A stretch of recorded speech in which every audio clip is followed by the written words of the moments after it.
Hello and welcome to this second look exploring session of Ralph Roister Doister by Nicholas Udall. This is our second look at this play. The first look was many moons ago. However, those videos are online somewhere if you want to go and look at them. In those sessions, we were breaking down the play scene by scene. And talking about each scene as we read it. So that gives you a more sort of in-depth breakdown of the text. Today is slightly different. Today we're going to read straight through the play. No stage directions, no scene breaks. We're going to do the first 3 acts. And helping me wade our way through this really quite madcap comedy from what I remember are the following amazing readers. So with us today reading Prologue and Truepenny, we have Alan in Suffolk. Reading the, as I recall, pretty magnificent Mumblecrust, we have Lynn in the snowy northwestern United States. Reading Tib today, we have Lois in London. Reading the Dame Widow Custance, we have Sarah in London. Reading Merrygreek the Ne'er-do-well, we have Aliki in Athens. Reading Doughty today is Francis in Amsterdam.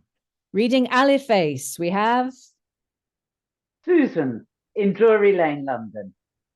Lovely. Reading Harpax and Scrivener, we have Mark in South Bend, Indiana in the United States. And I am your host, Sarah Blake, stepping in temporarily for Robert Crighton, who will be back with us in due course even. And I am playing, who am I playing? Ralph Roister Doister I am playing. So without further ado, those of us who aren't in this scene most of us are going to turn off our cameras. Some of us might not. That's okay. It's all fine. Just do what you want to do. And we will start with the prologue. What creature is in health, either young or old, but some mirth with modesty will be glad to use, as we in this interlude shall now unfold, wherein all scurrility we utterly refuse, avoiding such mirth wherein is abuse, knowing nothing more commendable for man's recreation than mirth which is used in an honest fashion. For mirth prolongeth life and causeth health. Mirth recreates our spirits and voideth pensiveness. Mirth increases amity, not hindering our wealth. Mirth is to be used both of more and less, being mixed with virtue in decent comeliness. As we trust no good nature can gainsay the same, which mirth we intend to use, avoiding all blame. The wise poets, long time heretofore, under Merrygreek secrets did declare, wherein was contained a very virtuous law, with mysteries and forewarnings very rare, such to write neither Plautus nor Terence did spare, which amongst the learned at this day bears the bell. These with such other therein did excel. Our comedy or interlude, which we intend to play, is named Roister Doister indeed, which against the vainglorious doth inveigh, whose humour the roisting sort continually doth feed. Thus, by your patience, we intend to proceed in this our interlude, by God's leave and grace, and here I take my leave for a certain space. Da-da-dum-ba-da-da-da-da. As long liveth the merry man, they say, as doth the sorry man, and longer by a day. Yet the grasshopper, for all his summer piping, starveth in winter with hungry griping. Therefore another said, so doth men advise, that they be together both merry and wise. This lesson must I practice, or else ere long with me, Matthew Merrygreek, it will be wrong. Indeed, men so call me, for by him that us bought whatever chance betide, I can take no thought, yet wisdom would that I did myself bethink where to be provided this day of meat and drink. For know ye that for all this merry note of mine, He might oppose me now that should ask where I dine. My living lieth here and there of God's grace, sometime with this good man, sometime in that place.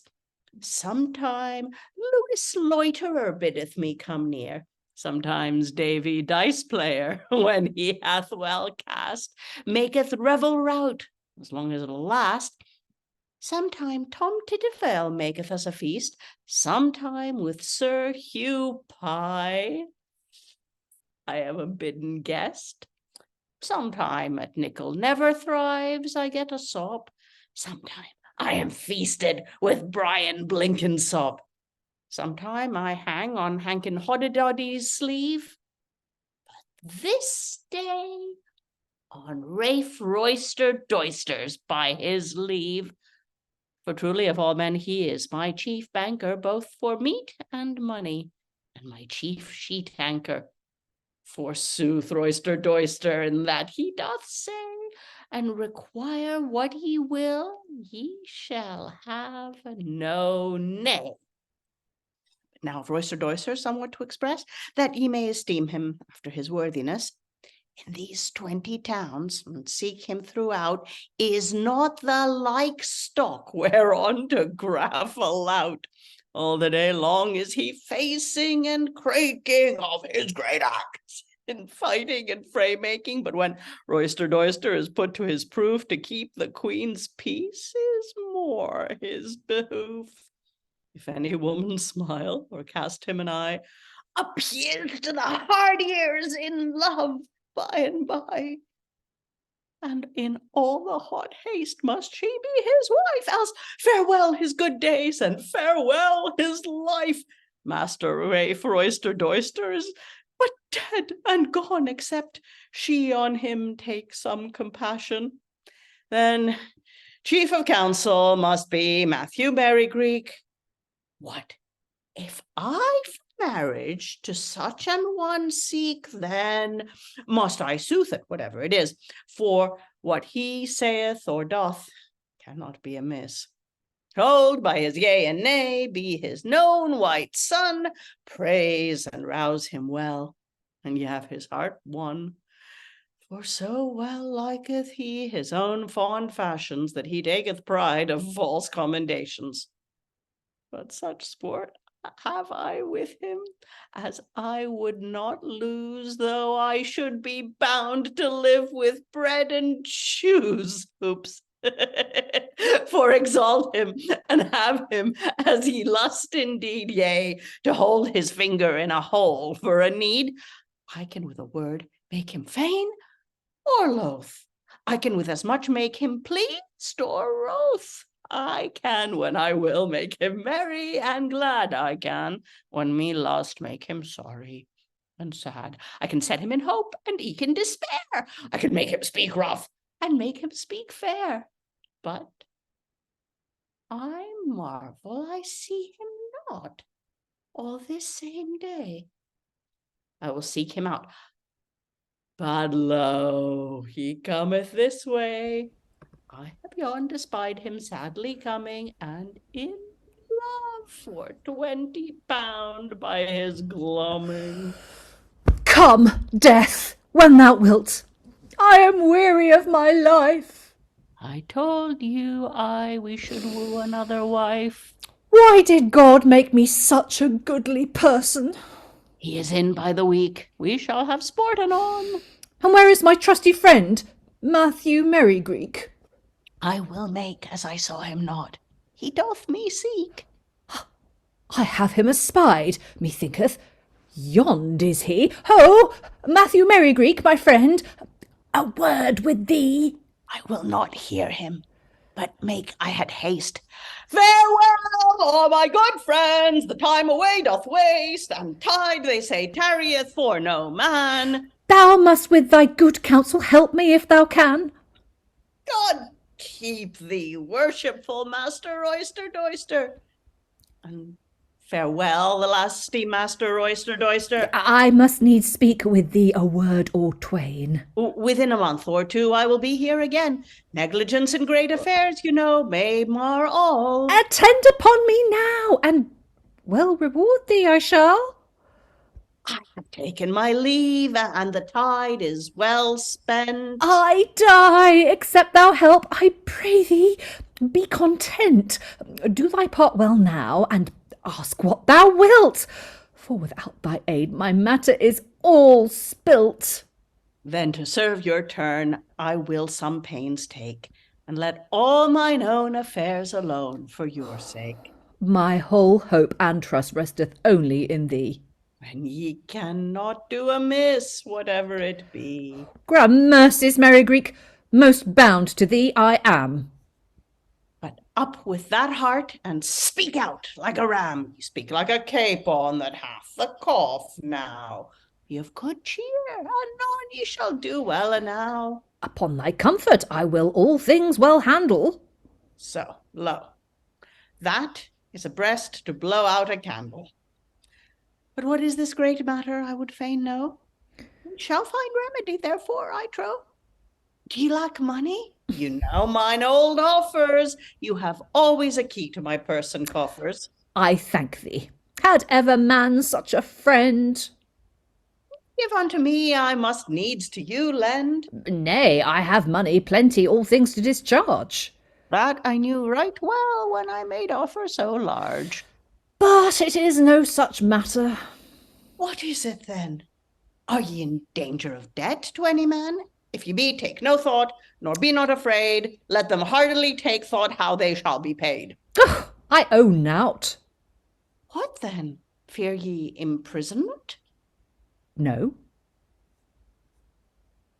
No.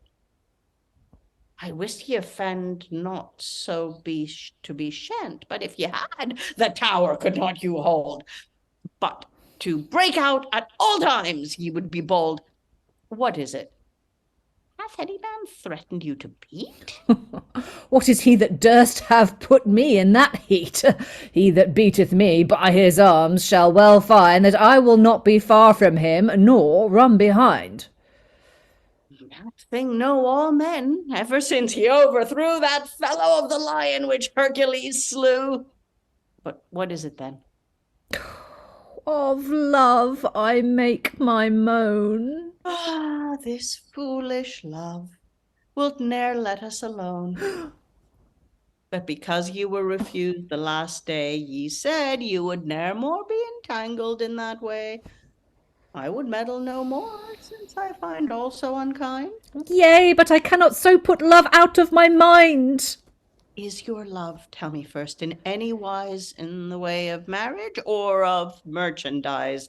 If it may be otherwise than lawful be found, yet ye none of my help, for an £100. No, by my troth, I would have her to my wife. Then you're a good man, and God save your life. And what or who is she with whom ye are in love?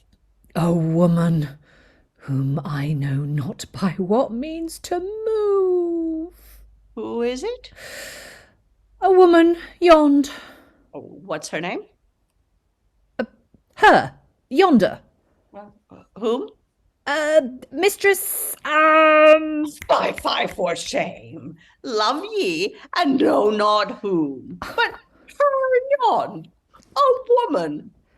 We shall then get you a wife, I cannot tell when. the fair woman that supped with us yesternight, and I heard her name twice, or thrice, and had it right. Yea, ye may see, ye ne'er take me to good cheer with you. If you had, I could have told you her name now. I was to blame indeed, but the next time, perchance, and she dwelleth in this house. What? Christian Custance? Except I have her to my wife, I shall run mad. Nay, unwise, perhaps, but I warrant you for mad. I am utterly dead unless I have my desire. Where be the bellows that blew this sudden fire? I hear she is worth £1,000 and more. Yea, but learn this one lesson of me afore.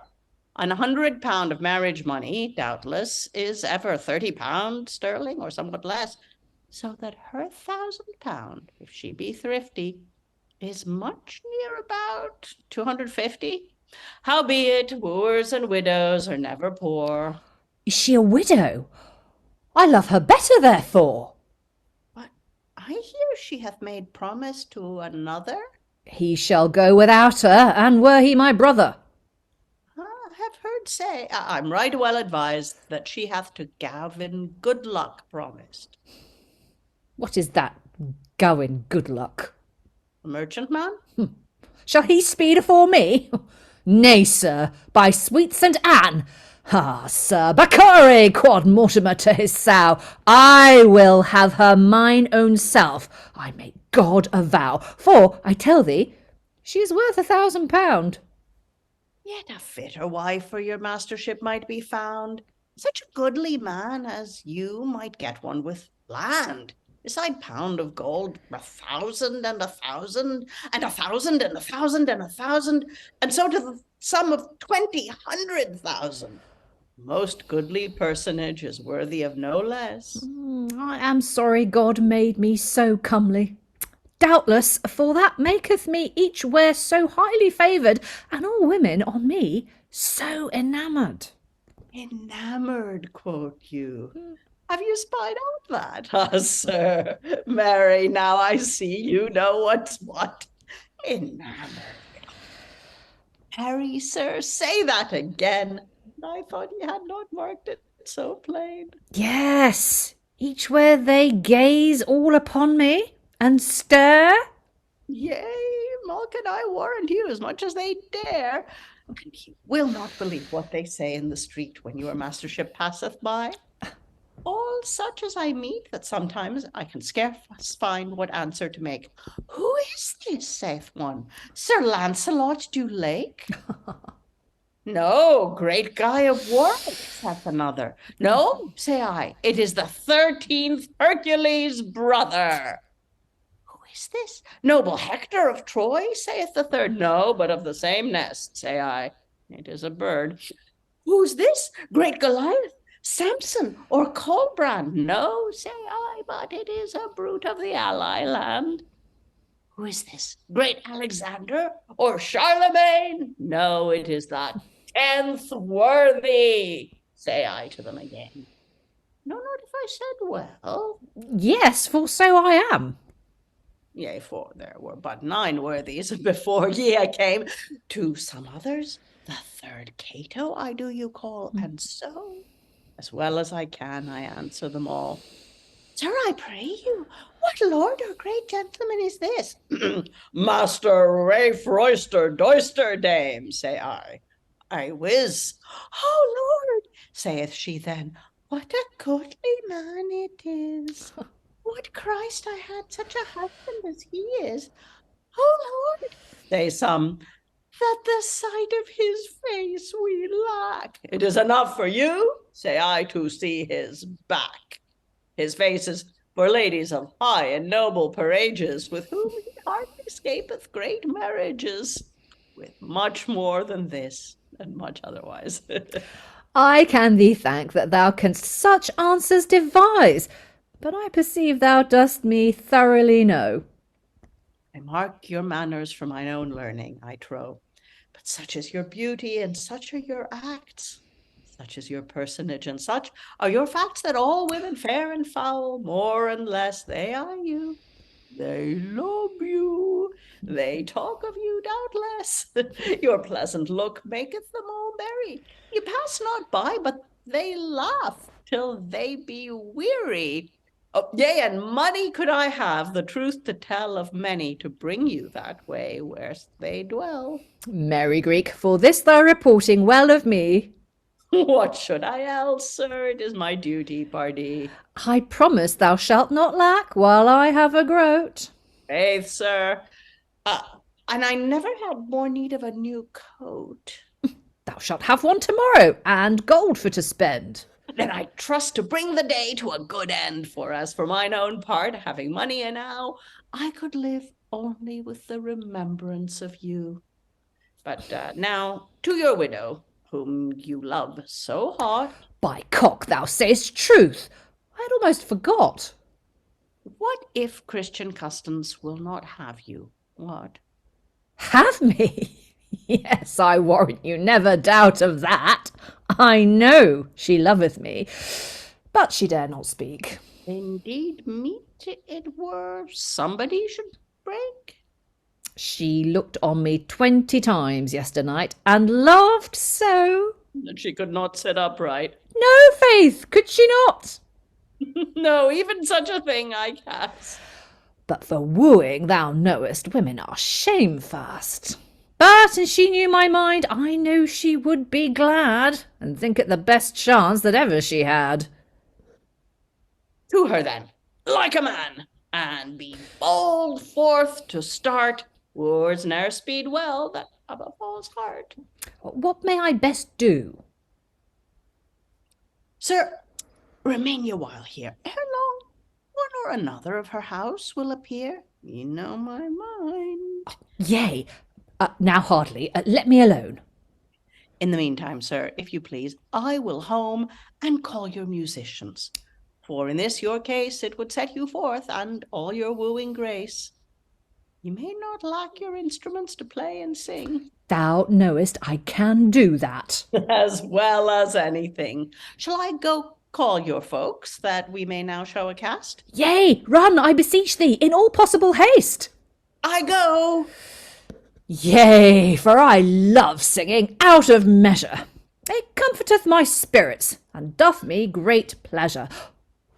But who cometh forth yond from my sweetheart Custance? My matter frameth well. This is a lucky chance. If this distaff were spun, Marjorie Mumblecrust. Where good stale ale is, we'll drink no water, I trust. Dame Custance has promised us good ale and white bread. If she keep not promise, I will beshrew her head. But it will be stark night ere I have done. I will stand here a while and talk with them anon. I hear them speak of Custance, which doth my heart good. To hear her name spoken doth even comfort my blood. Sit down to your work, Tibet, like a good girl. Nay, meddle you, nurse, with your spindle and your whirl.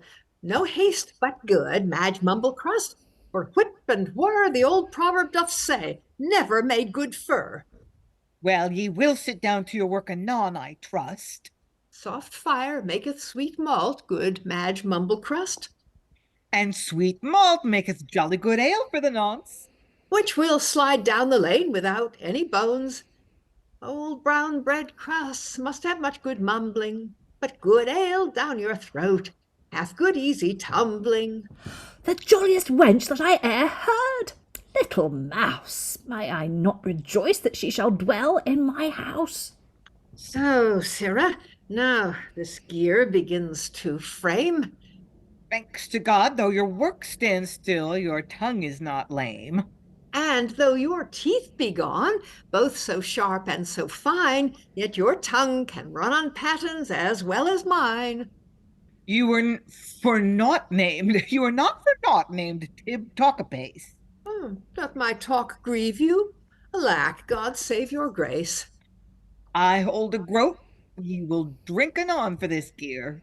And I will not pray you the stripes for me to bear. I hold a penny, ye will drink without a cup. Whereinsoever you drink, I wot ye drink all up.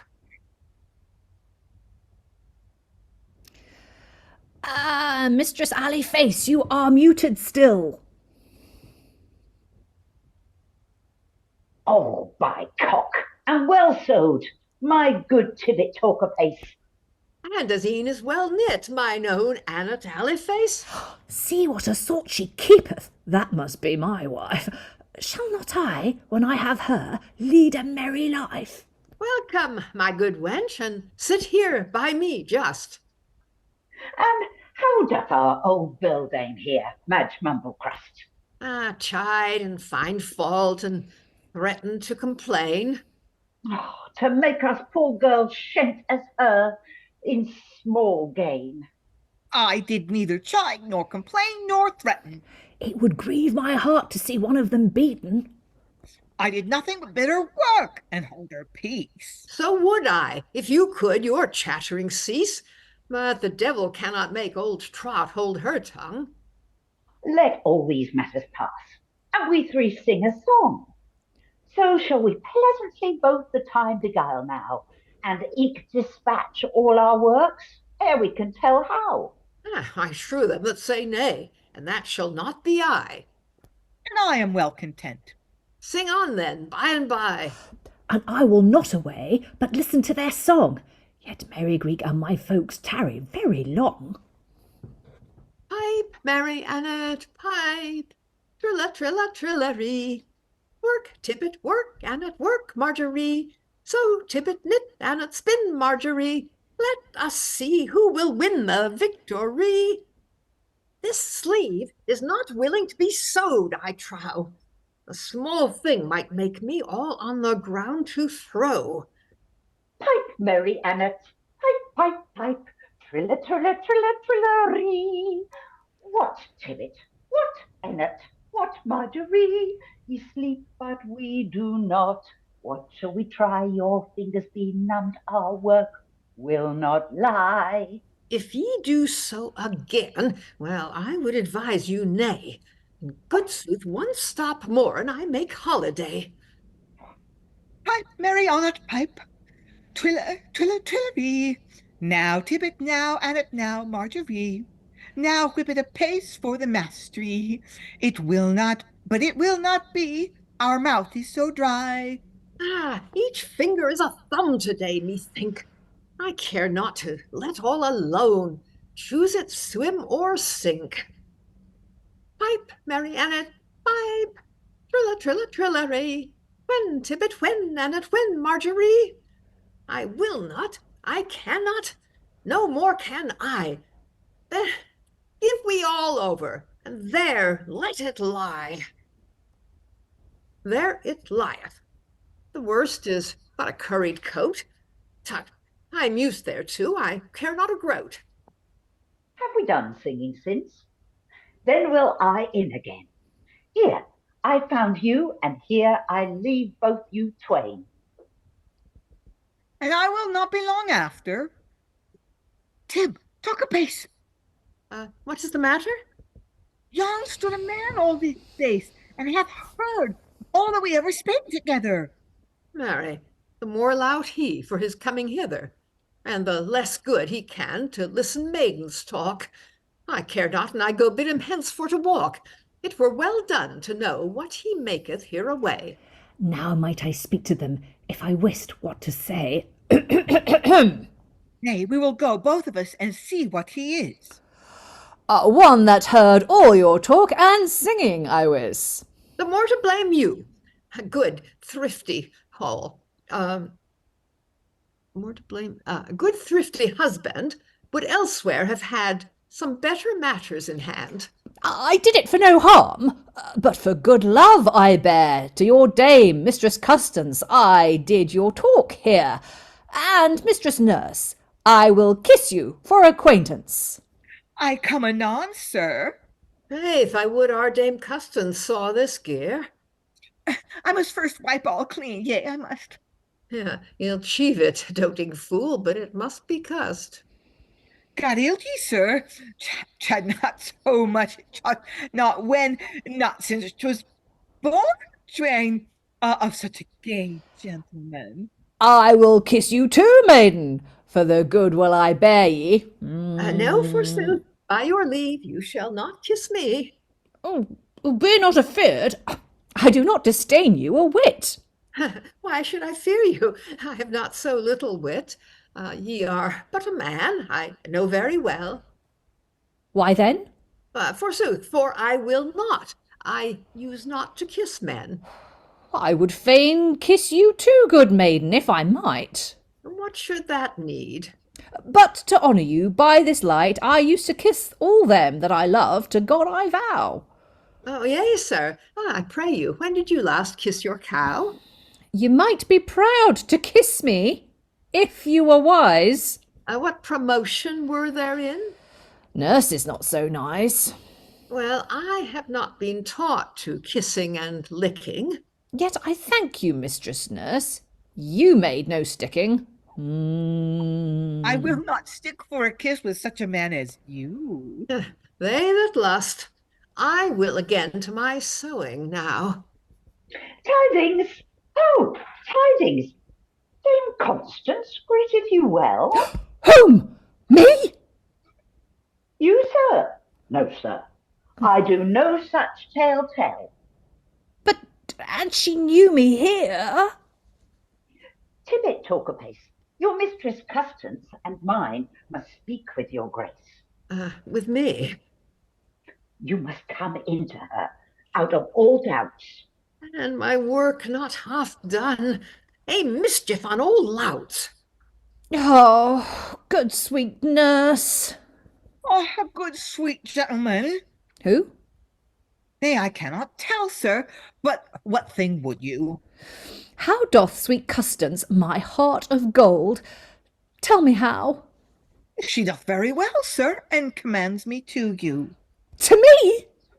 Yea, to you, sir. To me? Oh, nurse, tell me plain. Yea? That word maketh me alive again.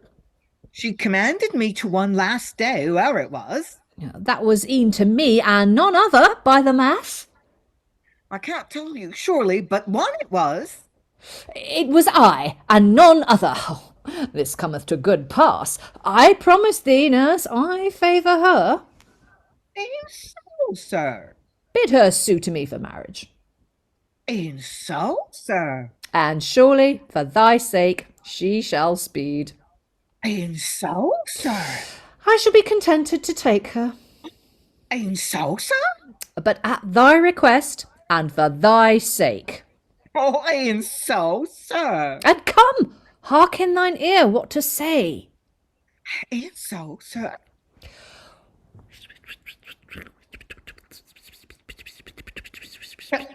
Come on, sirs. Come on, sirs, apace. Quit yourselves like men. Your pain shall be rewarded. But I wot not when. Do your master worship as ye have done in times past. Speak to them. Of mine office ye shall have a cast.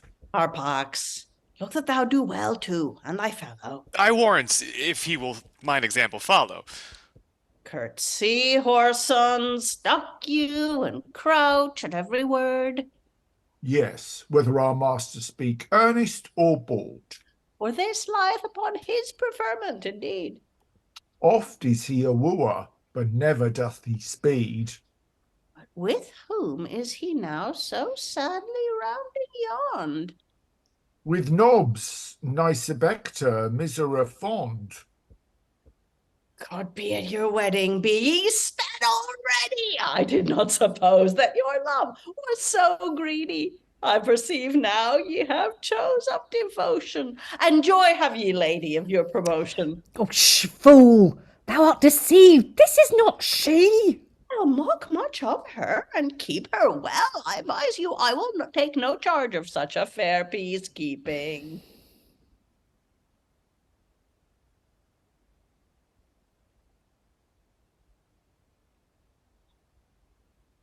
Mistress Mumblecrust? What aileth this fellow? He driveth me to weeping. On the wedding day, be merry, woman, though I say it, ye have chose a good gentleman. Cogs gnomes, what means thou, man? Oh, a whistle. Must there be good to her? She is but a gristle. Oh, sweet lamb and coney. Oh, thou art deceived. Weep no more, lady. Ye shall be well received. Up with some merry noise, sirs, to bring home the bride. Gog's arms, knave, art thou mad? I tell thee, thou art wide. Then you intend by night to have her home brought? I tell thee, no. How then? 'Tis neither meant nor thought. What shall we then do with her? Oh, foolish harebrain, this is not she. No, it is not. Why, then, unsaid again. And what young girl is this with your mastership so bold? A girl? Yea, I dare say, scarce yet 80 old. This same is the fair widow's nurse, of whom you wot. Is she but a nurse of a house? Oh, hence home, old trot. Hence, at once. No. What, and it please your mastership, a nurse talk so homely with my mastership? I will have it so. It is my pleasure and will. And I am content. Nurse, come again. Tarry still. What, she will help forward this my suit for her part? And is my darling's knee, and a blessing on her heart. This is our best friend, man. Then teach her what to say. I am taught already. Then go, make no delay. Yet hark, one word in thine ear. Axers from his tail. Back, villains, will you be privy of my counsel? Axers, so I told you afore you would be sent. She shall have the first day a whole peck of argent. A peck. Nomine patris, have you so much spare? Yea, and a cartload thereto, or else were it better, besides other movables, household stuff, and land. Have ye lands too? And 100 marks. Yea, 1,000. And have you cattle too? And sheep too? Yea, a few. He is ashamed the number of them to show. E'en round about him as many 1,000 sheep goes, as he and thou and I too have fingers and toes. And how many years old be you? 40, at least. Yea, and thrice 40 to them. Nay, thou dost jest. I am not so old. Thou misreckonest my years. I know that, but my mind was on bullocks and steers. And what shall I show her your mastership's name is? Nay, she shall make suit ere she know that, Owis. Yet let me somewhat know. This is he, understand, that killed the blue spider in Blanche Powder Land. Yea, Jesu, William Sealaw, did he so law? Yea, and the last elephant that ever he saw, as the beast passed by, he start out of a busk, and in with pure strength of arms, plucked out his great tusk. Jesu, nomine patris, what a thing was that? Yea, but Merrygreek, one thing thou hast forgot. What? Of the other elephant? Oh, him that fled away. Yea. Yea, he knew that his match was in place that day. Tut, he beat the king of crickets on Christmas Day, that he crept in a hole, and not a word to say. Poor man by Zemblety. Why, he wrung a club once in a fray out of the hand of Beelzebub. And how, when Mumphision... Oh, your costerling bore the lantern afield, so before the gosling... Nay, that is too long a matter now to be told. Never ask his name, nurse, I warrant thee. Be bold. He conquered in one day from Rome to Naples, and won towns, nurse, as fast as thou canst make apples. Oh, Lord, my heart quaketh for fear, he is so sore. Oh, thou makest her too much afeard, Merrygreek, no more. This tale would fear my sweetheart Custance right evil. Nay, let her take him, nurse, and fear not the devil. But thus is our song dashed. Sirs, you may home again. No, shall they not? I charge you all here to remain. The villain slaves, a whole day ere they can be found. Ouch on your merry bones, horsens, down to the ground. Was it meet he should tarry so long in one place without harmony of music, or some solace? Whoso hath such bees as your master in his head hath need to have his spirits with music he be fed by your mastership's license. What is that? A moat? No, it was a fowl's feather had light on your coat. I was no nigh feathers since I came from my bed. No, sir, it was a hair that was fall from your head. My men come when it please them. By your leave. What is that? Gown was foul spotted with the foot of a gnat. Their master to offend, they are nothing afeard. Oh! What now? Lousy hair from your mastership's beard. And, sir, for nurse's sake, pardon this one offence. We shall not after this show the like negligence. I pardon you this once. And come, sing ne'er the worse. How like you the goodness of this gentleman, nurse? God save his mastership that can so his men forgive, and I will hear them sing ere I go by this leave. Marry, and thou shalt, wench. Come, we two will dance. Nay, I will by mine own self foot the song perchance. Go it, sirs, lustily. Pipe up a merry note, let me hear it played. I will foot it for a groat. So to marry a minion wife hath good chance and hap, must love her and cherish her all his life, and dazzle her in his lap. If she will fare well, if she will go gay, a good husband ever still, whatever she lusts to do or say, must let her have her own will. What affairs soe'er he go, he must show her all his mind. None of his counsels she may be kept pro, else is he a man unkind. Now, nurse, take this same letter here to thy mistress, and as my trust is in thee, ply my business. It shall be done.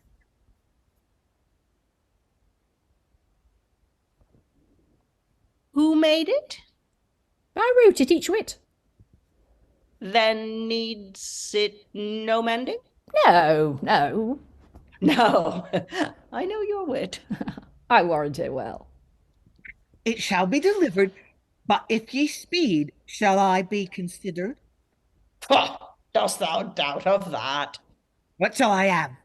100 times more than thou canst devise to crave. Shall I have some new gear, for my old is all spent? The worst kitchen wench shall go in lady's raiment. Yea. And the worst drudge in the house shall go better than your mistress doth now. Then I trudge with your letter. Now may I repose me. Custance is mine own. Let us sing and play homeward, that it may be known. But are you sure that your letter is well enough? I wrote it myself. Then sing we to dinner. Custance is mine own. Custance. Who took thee this letter, Marjorie Mumblecrust? A lusty gay bachelor took it me of trust, and if ye seek to him, he will love your doing. Yea, but where learned he that manner of wooing? If to suit him, you will any pains take, he will have you to his wife, he saith, for my sake. Some wise gentleman belike. I am bespoken, and I thought verily this had been some token from my dear spouse, Gowin Goodluck, whom when him please, God luckily send home to both our hearts' ease. A jolly man it is, I wot well by report, and would have you to him for marriage resort. Best open the writing, and see what it does speak. At this time, nurse, I will neither read nor break. He promised to give me a peck of gold. The chance to a lack of a pint when all should be told. I would take a gay rich husband, if I were you. In good sooth, Madge, in so would I, if I were you, with thou. But no more of this fun talk now. Let us go in, and see thou no more move me folly to begin, nor bring me no more letters for no man's pleasure, but thou know from whom. I warrant ye shall be sure. Where is the house I go to? Before or behind? I know not where, nor when, nor how I shall it find. If I had 10 men's bodies and legs and strength, this trotting that I have must needs lame me at length, and now that my master is new set on wooing, I trust there shall none of us find lack of doing. 2 pair of shoes a day will now be too little. To serve me, I must trot to and fro so mickle. Go bear me this token, carry me this letter. Now this is the best way, now that way's better. Up before day, sirs, I charge you, an hour or twain. Trudge, do me this message, and bring word quick again. If one miss but a minute, then his arms and wounds I would not have slacked for £10,000. Nay, see, I beseech you, if my most trusty page go not now about to hinder my marriage, so fervent hot wooing, and so far from wiving, I trow, never was any creature living. With every woman is he in some love's pang, then up to our lute at midnight, twangledom twang. Then twang with our sonnets, and twang with our dubs, and hey-ho from our heart as heavy as lead lumps. Then to our recorder with toodle-oo-poop, as the howlet out of an ivy bush should hoop. Anon to our gitten, thrumpledum, thrumpledum, thrum, thrumpledum, thrumpledum, thrumpledum, thrumpledum, thrum. Of songs and ballads also is he a making, and that can he as finely do as Jack Raker. Yea, an extempore will he ditties compose. Foolish Marsyas ne'er made the like, I suppose.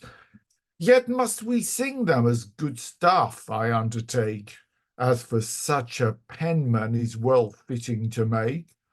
Ah, for these long nights, hey-ho, when will it be day? I fear ere I come, she will be wooed away. Then, when answer is made that it may not be, O death, why comest thou not?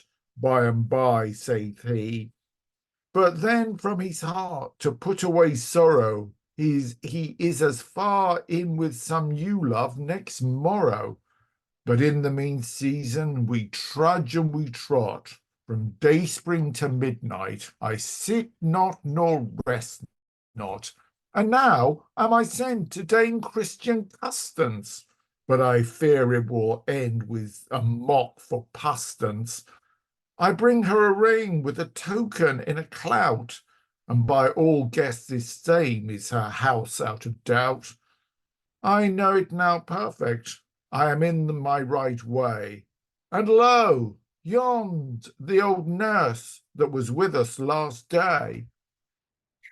I was ne'er so shook up afore since I was born, that our mistress could not have chid, I would have sworn. And I pray God I'd die if I meant any harm. But for my lifetime this shall be to me a charm. God save you and see, nurse.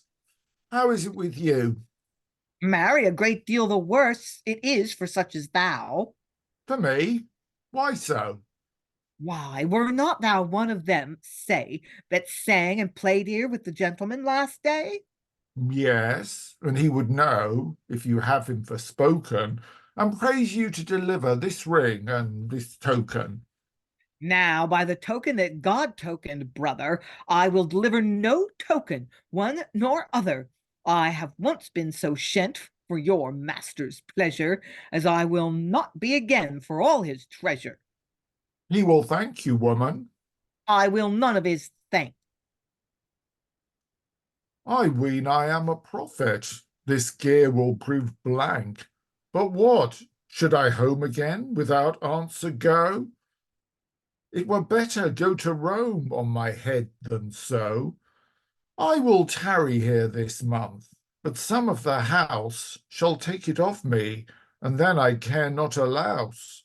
But yonder cometh forth a wench or a lad. If he have not one Lombard's touch, my luck is bad. Been lost for lack of merry company. We agree not half well within, our wenches and I. They will command like mistresses, they will forbid. If they be not served, Truepenny must be chid. Let them be as merry now as ye can desire. With turning of a hand our mirth lieth in the mire. I cannot skill of such changeable metal. There is nothing with them but in dock, out nettle. Whether is it better that I speak to him first, or he first to me? It is good to cast the worst. If I begin first, he will spell all my purpose. Otherwise, I shall not need anything to disclose. What boy have we yonder? I will see what he is. He cometh to me. It is hereabout, I wis. Wouldst thou aught, friend, that looks so about? Yea, but whether ye can help me or no, I doubt. I seek to one Mistress Custance, house here dwelling. It is my mistress ye seek to, by your telling. Is there any of that name here but she? Not one in the whole town that I know, Poddy. A widow she is, I trow. And what, can she be? But insured to an husband? Yea, we think so. And I dwell with our husband that trusteth to be. Faith, then must thou needs be welcome to me. Let us, for acquaintance, shake hands together, and whate'er thou be, heartily welcome hither. Well, Truepenny, never but flinging. And frisking? Well, Tibet and Nannet, still swinging, whisking. But ye royal abroad. In the street? Everywhere? Where are ye twain? In chambers when ye meet me there? Come with the fools. I have one now by the hand, servant him that must be our mistress' husband. Bid him welcome. To me? Truly, he is welcome. Forsooth, and as I may say, heartily welcome. Oh, I thank you, mistress maids. I hope we shall better know. And when will our new master come? Shortly, I trow. I would it were tomorrow, for till he resort, our mistress, being a widow, hath small comfort, and I heard her nurse speak of a husband today, ready for our mistress, a rich man and a gay, and we shall go in our French hoods every day, in our silk cassocks, I warrant you, fresh and gay, in our trick furtigoes and billaments of gold, brave in our suits of change 7 double fold. Then shall you see, Tibet, sirs, tread the moss so trim. Nay, why said I tread? Ye shall see her glide and swim, not lumperty-clumperty like our spaniel rig. Then prick me dainty, come toast me a fig. Who shall then know our Tibet talk apace, trow ye? And why not Anne at Alyface, as fine as she? And what had Tom Truepenny, a father or none? Then our pretty new-come man will look to be won. We four, I trust, shall be a jolly merry knot. Shall we sing a fit to welcome our friend, and not? Perchance we cannot sing. I am at all essays. By cock, and the better welcome to us always. A thing very fit for them that have wit, and our fellows knit, servants in one house to be, as fast for to sit, and not oft to fit, nor wary a wit, but lovingly to agree. No man complaining, no other disdaining for loss or for gaining, but fellows or friends to be. No grudge remaining, no work refraining, no help restraining, but lovingly to agree. No man for despite, by word or by right, his fellow to twite, but further in honesty. No good turns and twite, no old sores recite, but let all go quite, and lovingly to agree. After drudgery, when they be weary, then to be merry, to laugh and sing they be free. With chip and cherry, hey, derry, derry, trill on the berry, and lovingly to agree.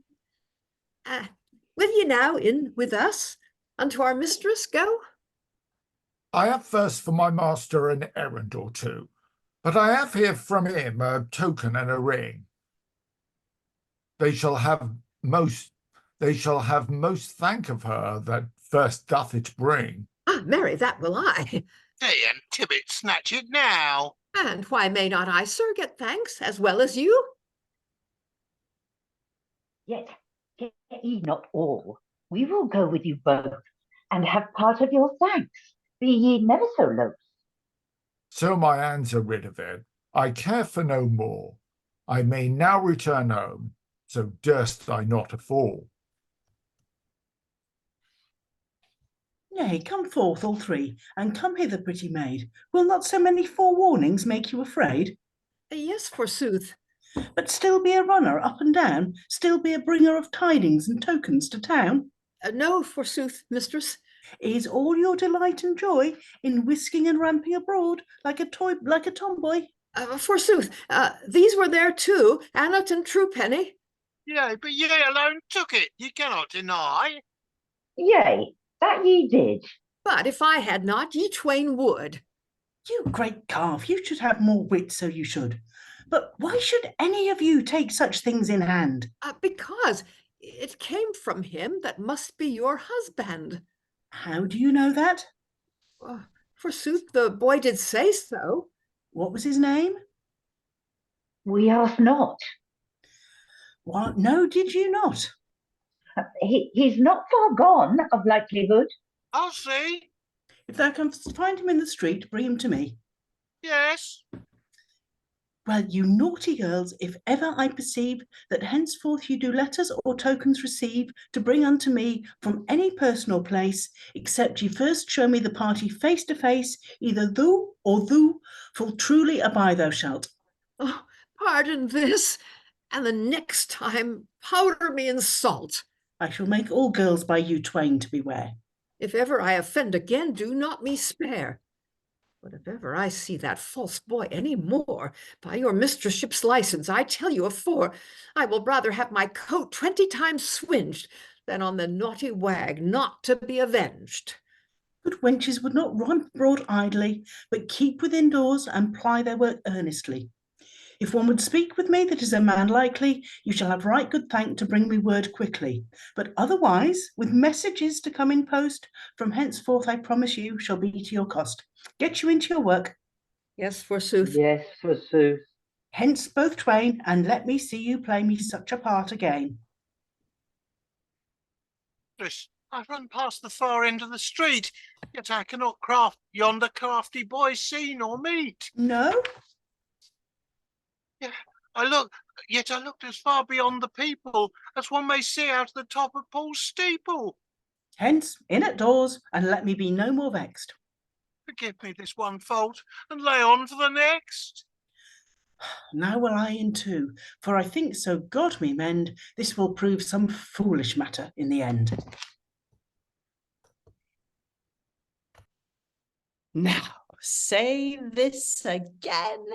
He hath somewhat to doing, which followeth the trace of one that is wooing. Especially that hath no more wit in his head than my cousin Roister Doister with all his lead. I am sent in all haste to espy and to mark how our letters and tokens are likely to work. Master Roister Doister must have answer in haste, for he loveth not to spend much labour in waste. Now, as for Christian Custance, by this light, though she had not her troth to Gavin Goodluck plight, yet rather than with such a loutish dolt to marry, I dare say she would live a poor life solitary. Fain would I speak with Custance, if I wist how to laugh at the matter. Beyond cometh one forth now. That I bite, but once in my life have a sight of him who made us all so ill shent. By this light he should never escape if I had him by the ear, but even from his head I would it bite or tear. Yea, and if one of them were not enow, I would bite them both off, I make God a vow. What is he whom this little mouse doth so threaten? I would teach him, I trow, to make girls shent or beaten. I will call her. Maid, with whom are ye so hasty? Not with you, sir, but with a little wage pasty, a deceiver of folks by subtle craft and guile. I know where she is. Dominant hath wrought some while. He brought a ring and token, which he said was sent from our dame's husband, but I wot well I was shent, for it liked her as well, to tell you no lies, as water in a ship, or salt cast in her eyes. And yet, whence it came, neither we nor she can tell. We shall have sport anon. I like this very well. And dwell ye here with Mistress Custance, fair maid? Yes, Mary, do I? Sir, what would ye have said? A little message unto her by word of mouth? No messages, by your leave, nor tokens, forsooth. Then help me to speak with her. With a good will, that. Here she cometh forth. Now, speak, ye know best what. None other life with you, maid, but abroad to skip. Forsooth, here is one would speak with your mistress ship. Have you been learning of more messages now? I would not hear his mind, but bade him show it to you. Indoors. I'm gone. Dame Custance, God save ye. Welcome, friend Merrygreek. And what thing would you have? I am come to you a little matter to break. But see it be honest, else better not to speak. How feel ye yourself affected here of late? I feel no manner change, but after the old rate. But whereby do you mean? Concerning marriage, doth not love lade you? I feel no such carriage. You feel no pangs of dotage? Answer me right. Oh, I dote so that I make but one sleep all the night. But what need all these words? Oh, Jesus, will you see what dissembling creatures these same women be? The gentleman you wot of whom ye do so love that ye would fain marry him, if he durst it move, among other rich widows, which are of him glad, lest ye of losing him perchance might run mad, it is now contended that upon your suit making, ye be as one in election of taking. What a tale is this? That I wot of, whom I love? Yea, and he is as loving a worm again as a dove. In a very pity he is willing you to take, because ye shall not destroy yourself for his sake. Marry, God yield his mastership. Whatever he be, is it gentlemanly spoken? Is it not, trow ye? If ye have the grace now to offer yourself, ye speed. As much as though I did, this time it shall not need. But what gentleman is it, I pray you tell me plain, that wooeth so finely? Lo, where ye be again, as though ye knew him not. Doth you speak in jest? Nay, sure the party is in good nagging earnest, and have you he will, he saith, and have you he must. I am promised during my life, that is just. Marry, so thinketh he unto him alone. No creature hath my faith and troth but one, that is Gawain Goodluck, and if it be not he, he hath no title this way, whatever he be, for I know none to whom I have such words spoken. Know him not, you, by his letter and token? Oh, indeed, true it is that a letter I have, but I never read it yet, as God me save. Your letter so long unread. You may thereby know what haste I have to wed. But now, who is it for my hand? I know by guess. Well, I say... It is Roister Doister, doubtless. Will you never leave this dissimulation? Ye know him not. But by imagination, for no man there is but a very dolt and lout that to woo a widow would so go about. He shall never have me his wife while he do live. and he will have you if he may. So mote I thrive, and he biddeth you send him word by me, that ye humbly beseech him ye may his wife be, and that there shall be no let in you nor mistrust, but to be wedded on Sunday next, if he lust, and biddeth you to look for him. Doeth he bid so? When he cometh, ask him whether he did or no. Go say, that I bid him keep warm at home, for if he come abroad he shall cough me a moan. My mind was vexed, I shrew his head at sottish dolt. He hath in his head as much brain as a burbolt. Well, Dame Custance, if he hear you thus play Chapple, what will he? Play the devil in the horror lodge. I defy him lout. Shall I tell him what you say? Yea, and add whatsoever thou canst, I thee pray, and I will avouch it whatever it be. And let me alone. We will laugh well, ye shall see. It will not be long ere he will hither resort. Well, let him come when in lust. I wish no better sport. Fare ye well, I will in and read my great letter. I shall to my wooer make answer the better. Now that the whole answer in my device doth rest, I shall paint out our wooer in colours of the best, and all that I say shall be on Constance's mouth. She is author of all that I shall speak, forsooth. And yonder comes Roister Doister now in a trance. Juno, send me this day good luck and good chance. I cannot but come see how Merrygreek doth speed. I will not see him, but give him a jut indeed. I cry your mastership mercy. And whither now? As fast as I could run, sir, in post against you.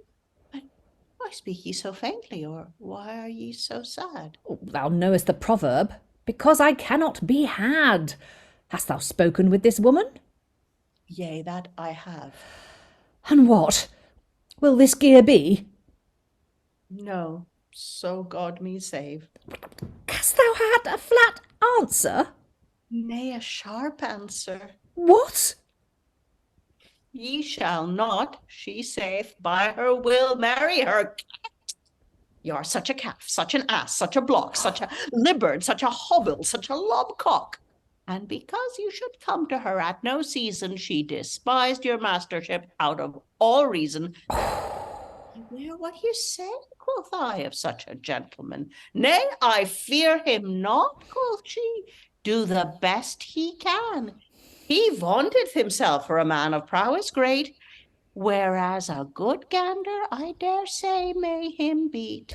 And where he is louted and laughed to scorn for the veriest dolt that ever was born, and veriest lubber, sloven, and beast, living in this world from the west to the east.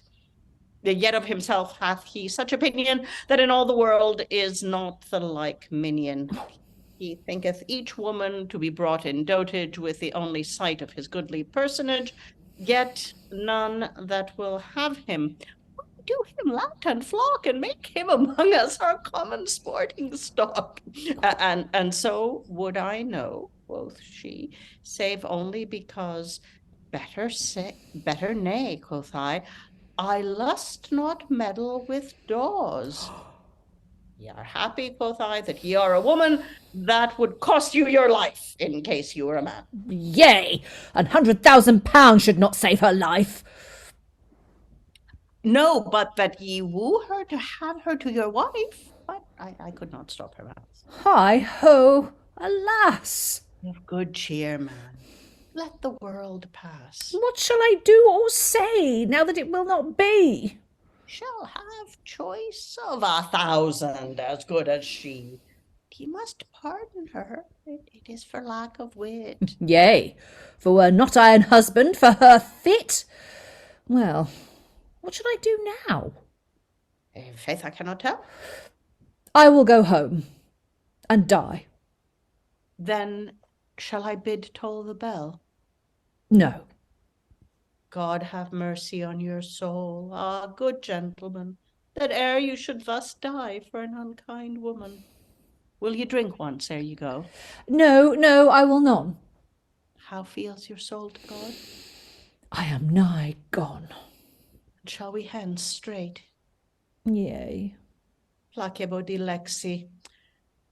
Master Roister Doister will go straight home and die.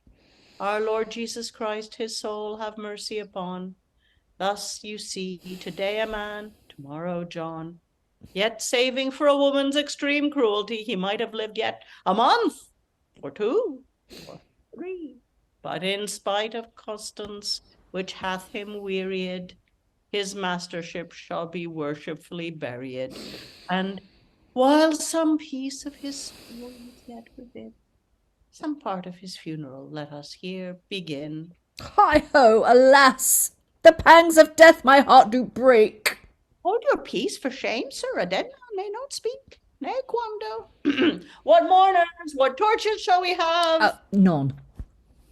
Irrigay, he will go darkling to his grave.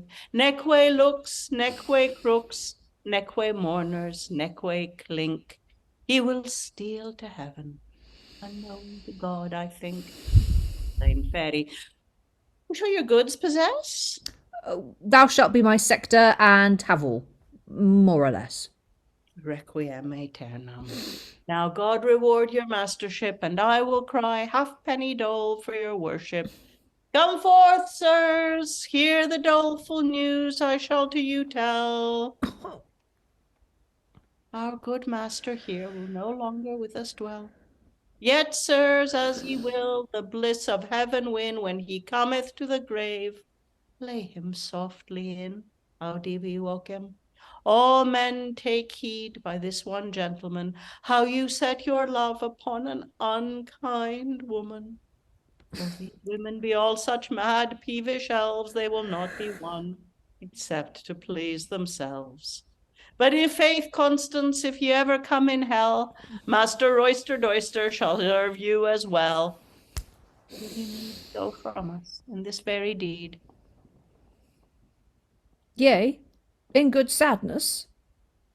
Now Jesus Christ be your speed. Good night, Roger, old knave, farewell. Farewell, Roger, old knave. Good night, Roger, old knave, knave, nap. Ne quando audivi vocem, requiem aeternam, pray for the late Master Roister Doister's soul. And come forth, parish clerk, let the passing bell toll. Pray for your master, sir, and for him ring a peal. He was your right good master while he was in heel. The first bell, a triple ding dong ding. When died he? When died he? The second ding dong.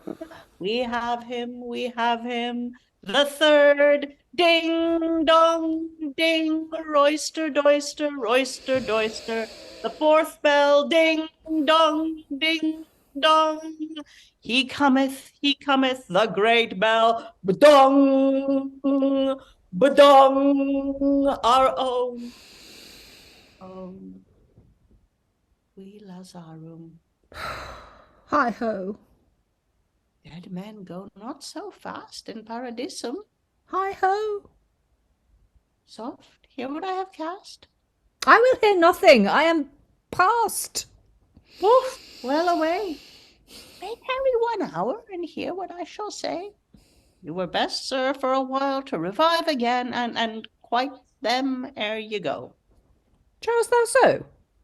Yea, plain. How may I revive, being now so far past? I will rub your temples and fet you again at last. It will not be possible. Yes, for 20 pounds. Thou comes! What dost thou? Get you again out of your sound. By this cross you were nigh gone indeed. I might feel your soul departing within an inch of your heel. Now follow my counsel. What is it? If I were you, Custance should eft seek to me ere I would bow. Well, as thou wilt have me, even so will I do. Then shall ye revive again for an hour or 2. As thou wilt. I am content for a little space. Good hap is not hasty, yet in space cometh grace. To speak with Custance yourself should be very well. What good thereof may come, nor I nor you can tell. But now the matter standeth upon your marriage, you must now take unto you a lusty carriage. You may not speak with a faint heart to Custance, but with a lusty breast and countenance, that she may know she hath to answer to a man. Yes, I can do that as well as any can. Then, because you must Custance face to face, woo, let us see how to behave yourself you can do. You must have a portly brag after your estate. Tush, I can handle that after the best rate. Well done. So, lo, up, man, with your head and chin. Up with that snout, man. So low. Now you begin. So, that is somewhat like. But, Pranky Coat? Nay. When, that is a lusty brute. Hands to your side, man. So, lo. Now, is it even as it should be? It is somewhat like for a man of your degree. Then must he stately go, jetting up and down. What can he shake down? There, lo, such a lusty brag it is you must make. To come behind and make curtsy, thou must some pains take. Else were I much to blame. I thank your mastership, the Lord one day all to begrime you with worship. Baxter sauce, let gentlefolks have elbow room. Void, sirs, see ye not Master Roister Doister? Come, make place, my masters. Thou jostlest now too nigh. Back, all rude louts. Tush. I cry your mastership mercy. Hoy day! If fair, fine Mistress Custance saw you now, Ralph Roister Doister were her own, I warrant you. Ne'er a master by your girdle. Your good mastership were her own mistress-ship's mistership. You were take up for hawks. You are gone. But now, one other thing more yet I think upon. Oh, show what it is. A wooer, be he never so poor, must play and sing before his best beloved's door. How much more then you?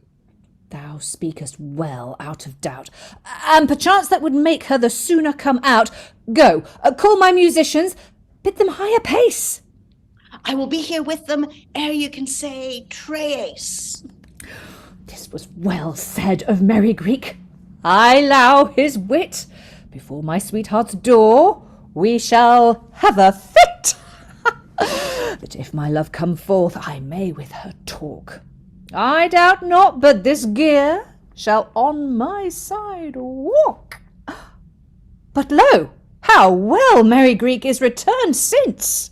There hath grown no grass on my heels since I went hence. Lo, I have brought that shall make you pastimes. Oh, come, sirs, let us sing to win my dear love Custance. I mun be married a man Sunday, I mun be married a Sunday. Whosoever shall come that way, I mun be married a Sunday. Roister Doister is my name, Roister Doister is my name. A lusty brute I am the same, I mun be married a Sunday. Christian Custance I have found, Christian Custance I have found. A widow worth £1,000, I mun be married a Sunday. Custance is as sweet as honey, Custance is as sweet as honey. I her lamb and she my coney, I mun be married a Sunday. When we shall make our wedding feast, when we shall make our wedding feast, then shall be cheerful man and beast. I mun be married a Sunday, I mun be married a Sunday.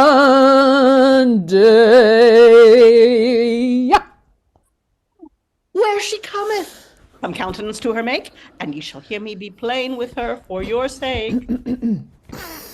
Boarding and fooling is this afore my door? May not folks be honest, pray you, though they be poor? As that thing may be true, so rich folks may be fools. Her talk is as fine as had she learned in schools. Look partly toward her, and draw a little near. Get ye home, idle folks. Why, may we not be here? Nay, and ye will haze. Otherwise I tell you plain, and ye will not haze, then give us our gear again. Indeed, I have of yours many gay things, God save all. Speak gently unto her, and let her take all. You're too tender-hearted. Shall she make us laws? Nay, dame, I will be plain with you in my friend's cause. Let all this pass, sweetheart, and accept my service. I will not be served with a fool in no wise. When I choose a husband, I hope to take a man. And where will you find one which can do all that he can? Now this man toward you being so kind, why not make him an answer somewhat to his mind? I sent him a full answer by you, did I not? And I reported it. Nay, I must speak it again. No, he told it all. Was I not meetly plain? Yes. But I would not tell all, for faith, if I had with you, Dame Custance, ere this hour, it had been bad, and not without cause, for this goodly personage had no less to you than to join with you in marriage. Let him waste no more labour nor suit about me. You know not where your preferment lieth, I see. He sendeth you such token, ring, and letter. Marry, here it is. Ye never saw a better. Let us see your letter. Hold, read it if you can, and see what letter it is to win a woman. To mine own dear Coney, bird, sweetheart, and pigsney, good Misters Custance present these by and by. Of this superscription, do you blame the style? With the rest, as good stuff as you read a good while. Sweet mistress, whereas I love you, nothing at all, regarding your substance and the riches chief of all, for your personage, beauty, demeanour, and wit, I commend me unto you never a whit. Sorry to bear report of your good welfare, for as I hear say, such your conditions are that ye be worthy favour of no living man, to be abhorred of every honest man, to be taken for a woman inclined to vice, nothing at all to virtue, giving her due price. Wherefore concerning marriage ye are thought such a paragon as ne'er honest man bought. And now by these presents I do you advertise that I am minded to marry you in no wise. For your goods and substance, I could be content to take you as you are. If ye mind to be my wife, ye shall be assured for the time of my life. I will keep ye right well from good raiment and fare. You shall not be kept but in sorrow and care. Ye shall in no wise live at your own liberty, do and say what ye lust. Ye shall never please me. But when you are merry, I will all be sad. When you are sorry, I will be very glad. When ye seek your heart's ease, I will be unkind. At no time in me shall ye much gentleness find, but all things contrary to your will and mind shall be done. Otherwise I will not be behind to speak. And as for all them that would do you wrong, I will so help and maintain ye shall not live long, nor any foolish dolt shall cumber you, but I, whoe'er say nay, will stick by you till I die. Thus, good Mistress Custance, the Lord you save and keep from me. Roister Doister, whether I wake or sleep, who favoureth you no less, he may be bold than this letter purporteth, which ye have unfold. How by his letter of love? Is it not fine? By the arms of Calais, it is none of mine. Why, you are foul to blame. This is your own hand. Might not a woman be proud of such a husband? Aye, that ye would in a letter show such. Oh, I would I had him here, the which did it indict. Oh, you made it yourself, you told me, by this light. Yea, I meant I wrote it mine own self yesternight. Ye wis, sir, I would not have sent you such a mock. You may so take it, but I meant it not so, by cock. who can blame this woman to fume and fret and rage? Tut! Tut! Yourself now have marred your own marriage. Well, yet, Mistress Custance, if ye can this remit, this gentleman otherwise may your love requite. No, God be with you both, and seek no more to me. Oh, she's gone forever. I shall her no more see. What weep? Fie for shame and blubber, for manhood's sake. Never let your foe so much pleasure of you take. Rather play the man's part, and do love refrain. If she despise you, you despise her again. By goss, and for thy sake I defy her indeed. Ay, and perchance that way you shall much sooner speed. For one mad property these women have in fay, when ye will, they will not. Will not ye? Then will they. Ah, foolish women. Ah, most unlucky Custance. Ah, unfortunate woman. Ah, peevish Custance. Art thou to thine harm so obstinately bent that thou canst not see where lieth thine high preferment? Canst thou not love this man, which could love thee so well? Art thou so much thine own foe? Thou dost the truth tell. Well, I lament. So do I. Wherefore? Look for this thing. Because she's gone? I mourn for another thing. What is it, Merrygreek? Wherefore thou dost grief take? That I am not a woman myself, for your sake. I would have you myself, and a straw for yon gill, and mock much of you, though it were against my will. I would not, I warrant you, fall in such a rage as to refuse such a goodly personage. In faith, I heartily thank thee, Merrygreek. If I were a woman, Thou wouldst to me seek. for though I say it, a goodly person ye be. No. Yes, yes, a goodly man, as e'er I did see. No, I am a poor homely man, as God made me. By the faith that I owe to God, sir, but ye be. Would I might, for your sake, spend £1,000 land. I dare say thou wouldst have me to thy husband.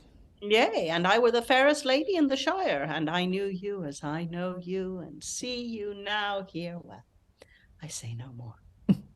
Gramercies, with all my heart. But since that cannot be, will you play a wise part? Now, how should I? Refrain from Custance a while now, and I warrant her soon right glad to seek you. You shall see her anon come on her knees, creeping, and pray for you to be good to her, salt tears weeping. But what an she come not? In faith, then, farewell she, or else, if ye be wroth, ye may avenged be. By Cock's precious potstick, and e'en so I shall. I will utterly destroy her house and all. But I would be avenged in the mean space on that vile scribbler that did my wooing disgrace. Scribbler, quoth you? Indeed, he is worthy no less. I will call him to you, an ye bid me, doubtless. Yes, for although he had as many lives as 1,000 widows and 1,000 wives, as 1,000 lions and 1,000 rats, 1,000 wolves and 1,000 cats, 1,000 bulls and 1,000 calves and 1,000 legions divided in halves, he shall never escape death on my sword's point, though I should be torn therefore, joint by joint. Nay, if you will kill him, I will not fret him. I will not in so much extremity set him. He may yet amend, sir, and be an honest man. Therefore pardon him, good soul, as much as ye can. Well, for thy sake, this once with his life he shall pass.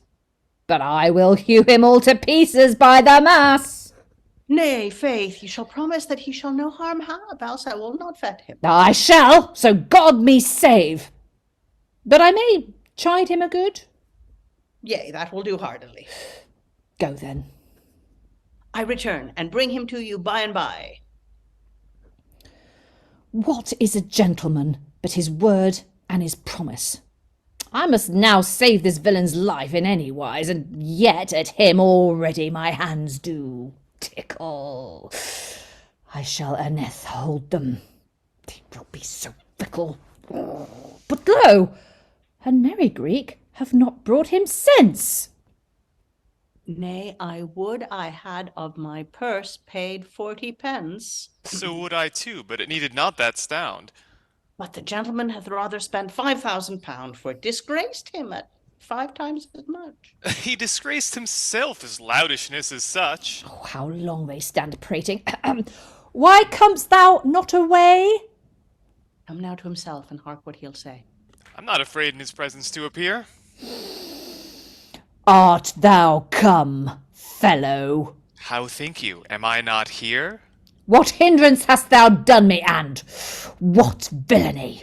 It hath come of thyself, if thou hast had any. All the stock thou comest of later, or rather, from thy first father's grandfather's father's father, nor all that shall come of thee to the world's end, though to 60 generations they descend, can be able to make a just recompense for this trespass of thine, and this one offence. Wherein? Did you not make me a letter, brother?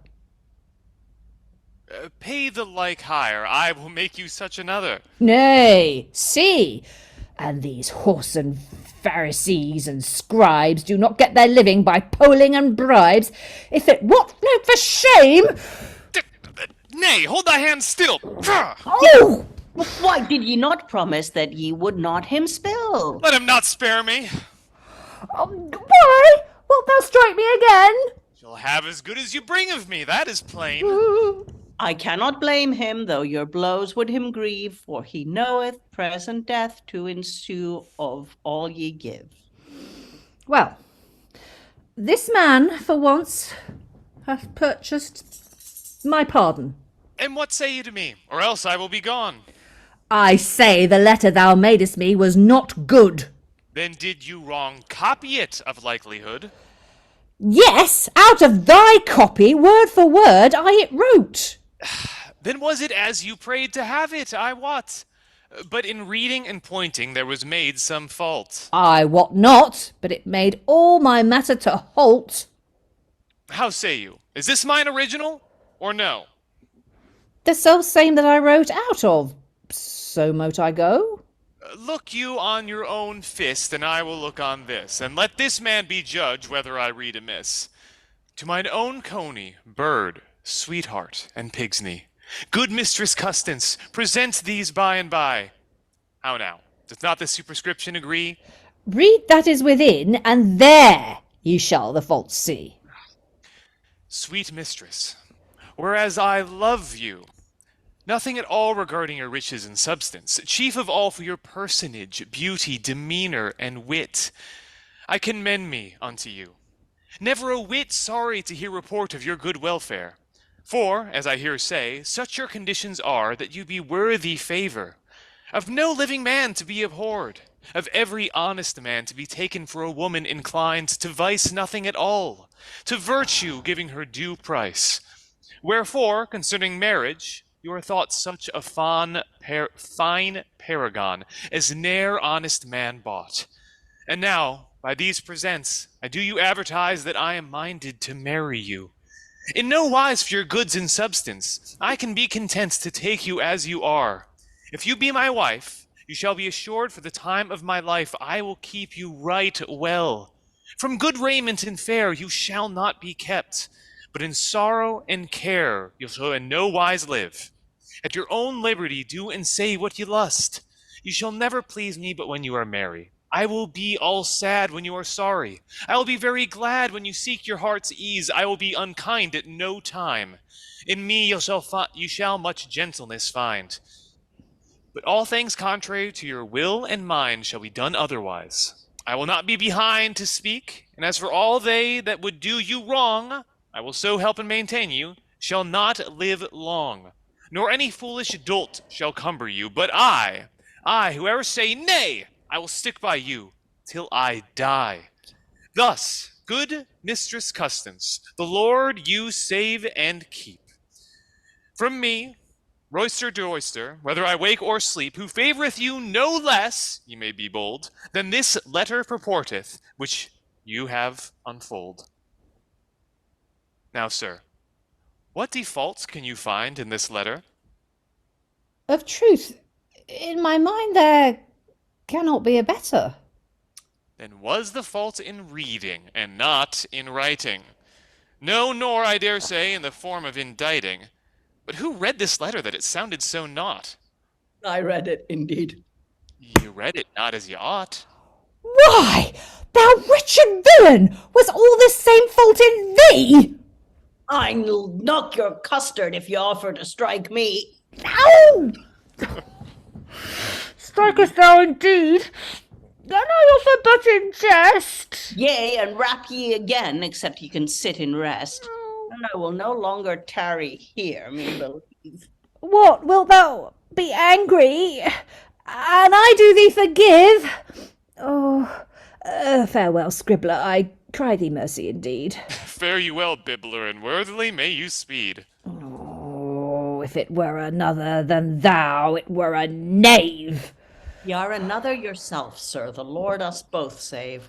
Albeit in this matter, I must your pardon crave. Alas, would ye wish me the wit that ye have? But as for my fault, I can quickly amend. I will show Custance it was I that did offend. By so doing, her anger may be reformed. But if by no entreaty she will be turned, then set light by her, and be as testy as she, and do your force upon her with extremity. Come on, therefore, let us go home in sadness. That if force shall need, all may be in readiness. And as for this letter, heartily let it all go. We will know where she refused you for that, or no.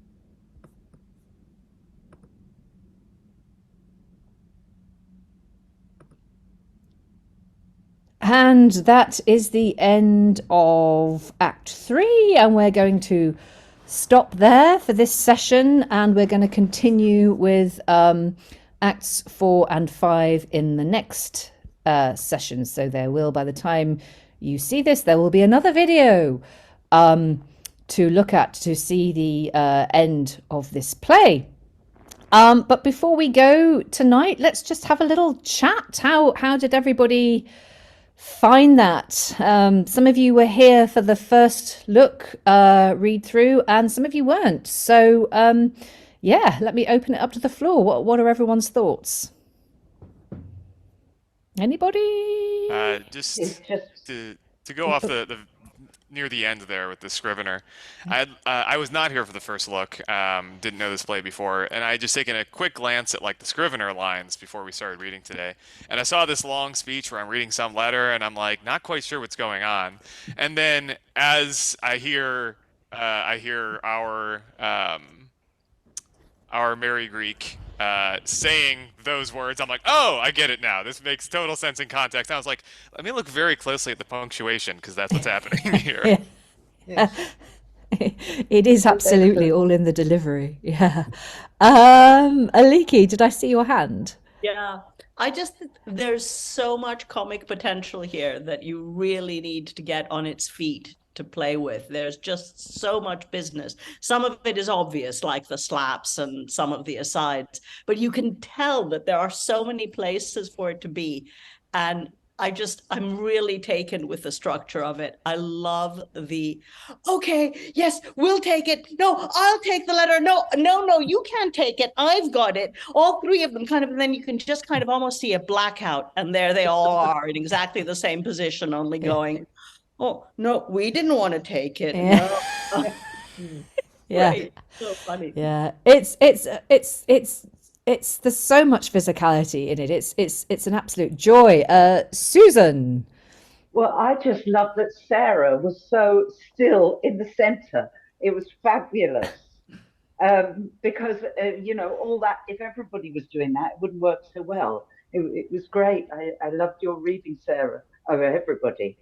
But it's just one massive flirt, isn't it? Because has anybody Googled, I Googled this man, can you believe he was headmaster of Eton and he was done for buggery? And then 10 years later, he was headmaster of Westminster School. I mean, can that totally really believe is- that. Yeah. I have never heard. Sure, That's just absolutely redeploy incredible, them. isn't Yeah. it? Yeah. Yeah, So absolutely. it's swerving around with men, flirting with men, and it's fabulous. It's just one massive cock, cock, cock, isn't it? There is a And lot of Sarah being still in the middle. Thank you. There is a lot of bicocking going on for sure.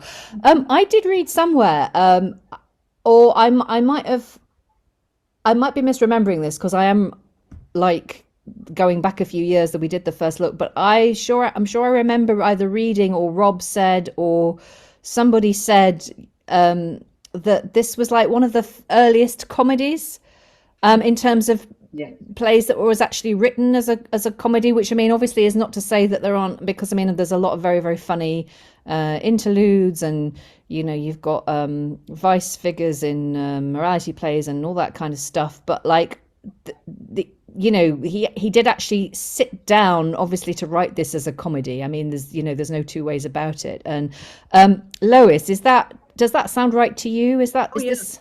Well, the prologue mentions Plautus and Terence, and it's obviously what he's looking at. I mean, there are characters that are straight out of Plautus and Terence, you know, the Miles Gloriosus, the braggart, and then the parasite, which is what Matthew Merrygreek obviously is. There are even a couple of devices that are straight out of classical plays. For example, that thing that Merrygreek keeps doing, they actually make it, I think, funnier, but he keeps saying, oh, sorry, I was just picking a little hair off your cloak, that kind of thing, and then actually taking the opportunity to hit him because he just can't resist. That is a kind of classical joke. I mean, the parasite is going around fussing, you know, oh my, let me just brush that dust off you, sir, you know, this kind of thing. And the other bit that's a classical allusion, that rather interesting bit where Madge Mumblecrust says to Custance, you know, I would take a fine rich husband if I were you. And she gets the real put down from Custance of, yes, so would I if I were you. And that is actually something that Alexander the Great is supposed to have said to one of his courtiers, you know, I would do this if I were you. Yes, I would do this if I were you. Oh, cool. So, okay. So, yes. So, although there were like a lot of comic, because I mean, actually thinking about it, a lot of the mystery plays have got like very comic elements in them as well. But this is like maybe one of the earliest like consciously written comedies in English. Then maybe like drawing on that classical tradition. Oh my God, there are lots of hands. I saw Francis earlier on, so we'll go Francis, Lynn, and then Sarah. Oh no, I didn't want to say anything. No. Oh, okay. Then let's do Lynn, Sarah, and then Alan. Yes. Yeah, just quickly. I mean, if I remember from graduate school, this and Gammergurten's Needle. Gammergurten's Needle are sort of in competition for the title of the first comedy in English. So, and Alan's been waiting a while. Oh, sorry, Alan. I did not see you. Let me just go to Sarah because I said I'd go to her, and then I'll come to you, Alan. I guess it's depending what you're counting as a full-on comedy and what's just a fragment, because there are, you know, there's Dame Cyrith and there's Clericus and Puella, you know, there are Robin Hood bits and pieces, but yeah, this, you know, and there's the you know, the Lydgate, the Mumming at Hertford as well, all earlier. I'll take your word for it. They're all, you know, but they're all kind of, you know, in some way fragmentary or formula, or they're not quite the right, you know, shape to be recognised as a play for us. Interesting. Right, Alan, the floor is yours. One thing I found interesting was the way that in the interaction between the three serving characters, Tim, Mark, etc., is occasionally it drops into what we would now describe as being Mummerzet, but it isn't being done consistently, which is slightly odd. It is. Yeah. I would have expected there to have been a little more of that rural stuff, which is always an absolute so-and-so to read, because you've got to really voice it in your head before you can actually get the pronunciation right. Yeah, it did. It went all kind of charm and chile for a few lines, didn't it? Yeah. But then it didn't stick with it. I wonder if that's just because that's how it, I mean, I don't know how, I have no idea. I don't know if like maybe whoever was writing this down had seen it performed and it had been performed with that accent, and so they kind of put down a bit and then didn't. I have no idea. But you're right, it is interesting, the fact that it's not consistent through. Sue? I always find these kind of plays, they sound great with an American accent, actually. I really enjoy hearing this kind of writing with that. Don't you? Don't you think, Sarah, that it's interesting? And they're always saying that that man, his writing was is better with an American. I'm just going to move this conversation on. So, how, if we were going to stage this, folks, how would we stage it? Aliki and I have already talked a little bit about how physical it is. I mean, obviously the scope for physical comedy is immense. From all the characters, I think there is so much, to be mined.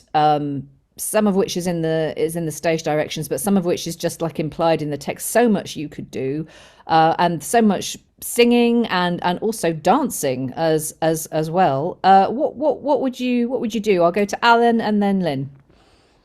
In some ways, it may be before the event, but it feels very much like what we've seen in a number of the Boys' Company plays from Lily and so on. There isn't the explicit double entendre that you get in those, but I think you could probably generate a fair amount of it through action. And the number of songs would certainly fit in with that sort of style. Yes, I mean, given that he was a headmaster, I mean, perhaps he did write it for his boys. I don't know, even if it wasn't a Boys' Company play, but it's definitely got that sort of that kind of anarchic, fun kind of slightly subversive quality to it. Lynn, it was Lynn next, I think, wasn't it? And then Sue, and then Sarah. Yeah. What I was thinking while we were reading this is boy, you really have to keep the pace up. There are some long speeches, surprisingly long for a comedy. So, and because of the rhyming couplets, it's going to be harder to cut than something written in a different style. So, I mean, you really have to have actors who can sell those monologues and keep the audience entertained when they're not really saying all that much to move the plot forward. And some of the interactions between Merrygreek and Ralph Roister Doister go on a bit. So yeah, pace. Yes, I mean, I think on stage with rehearsal, I think it would be fine actually, because of what you say, because of the couplets. It would just drive it, I think, and with a bit of rehearsal, I think you'd have two actors who were like just bouncing off each other, and so all those pages and pages of back and forth, I think they'd go by in a flash, actually, and well, hopefully, and would be enjoyable. And then the longer speeches, some of them do have a bit of a stand-up kind of quality to them, I think. Sue and then Sarah. I think I'd have a field day with the Arras stuff. I think I'd have a lot of screens, and legs round screens and heads round screens. Yeah. You could have great physical life like that, and a very simple stage, but with 3 or 4. I mean, there's so many asides. Yes, yeah. So wouldn't that be fun? Yeah. You could have sort of Trompe l'oeil pictures on the screens, and then people, all that simple as simple. Yeah, but very effective. Things, yeah. No, that's a super idea. Sarah. I mean, I don't actually know anything about the this play, but there's so much about household governance. It strikes me as it could have been a household play. Oh, interesting. Yeah. Not much help if you're thinking about the present day, obviously. Yeah. No, but it's good to bear in would you would you want the song? Would you want actors who could actually sing really beautifully, or would you want people? I think maybe you'd want Tib to be able to sing really beautifully, wouldn't you? And then maybe the others, not so much. There'd be comedy in just people not being able to sing. Aliki. I mean, I'd be tempted to make the whole company really good musicians, Mm. so that everybody, when they're not on stage as something else, are on stage as the musicians. Yeah. And then, you know, it's always easier to get people who can sing very well to pretend to sing badly than the other way around. Yes, this is a very, very good point. Yes, yeah. And yes, and picking up things and using all kinds of things as instruments as well. Like stuff that's like on the stage that could be quite fun. And there will be more of that coming tomorrow in the second part of the play. Does anyone have any? Oh, Lynn, is your hand is there? In terms of the music, I'm with Aliki. I think everyone should be able to sing. It's easier for a person who can sing to pretend they can't than vice versa. You know, I'm thinking of I don't know if this is going to mean anything to anyone, but maybe Aliki is like Ado Annie in Oklahoma, where she kind of sings, but every once in a while she hits a high note. It's like, oh, that person can sing. Yeah. So that's kind of what, like, Madge Mumblecrust is the same sort of vocal way of going about her music as Ado Annie, something like that. Yeah. Yeah.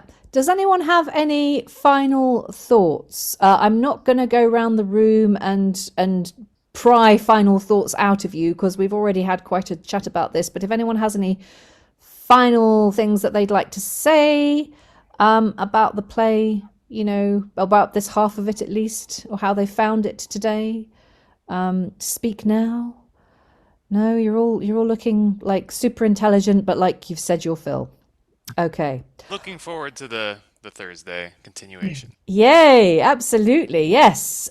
Please do join us for part 2, when we will be doing reading through Acts 4 and 5 and coming to the madcap conclusion of Ralph Roister Doister. That brings us to the end of this session. All that remains is for me to say thank you very much to our wonderful readers for their reading. Join us next time, and in the meantime, goodbye.